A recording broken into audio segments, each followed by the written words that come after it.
Mae hwnna'n depressing, nag yw e?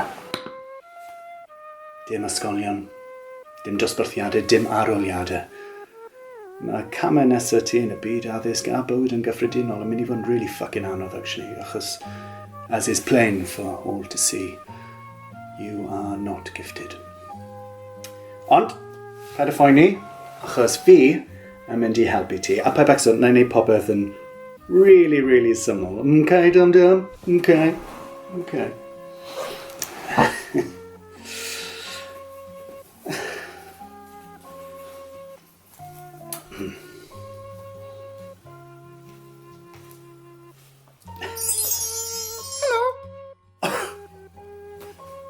Oops, the socks. Alla ti credu, di'r twats ma ddim yn gwybod am y rhyfel oer. Beth? Fi'n gwybod, ond beth am i ni ddysgu nhw yn araf iawn. Iawn? Iawn. Mi oedd y rhyfel oer yn gyfnod o densiwn rhwng yr Undeb Sofietaidd, Rwsia a'r Unol Daleithiau. America. mi o'n nhw'n galw fe'n rhyfel oer achos o dim ymladd. Dim fel rieni ti, pan ges ti dy hynny. Ie, dim i fi yw hwnna. Ie, ddim. Mae dy fod yn wyneb hyll ti. Oedd e'n ffrwydr eideolegol.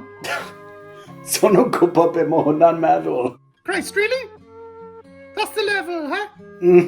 So mae dy ti capitalists a communists, a mae'r ddoi nhw basically yn complete opposites, a mae'r ddoi nhw moyn world domination basically fyd, mae Berlin wedi rannu yn ddau, a mae America dy hanner, Russia dy hanner, a mae massive fuck-off wal yn y canol, a mae yna nuclear arms, embargo gyda Cuba, a loads of fucking spies, a mae fe gyd yn dod i ben pan mae'r USSR yn implodo, os dim mwy y Soviet fucking Union i fucking ymladd da, capish?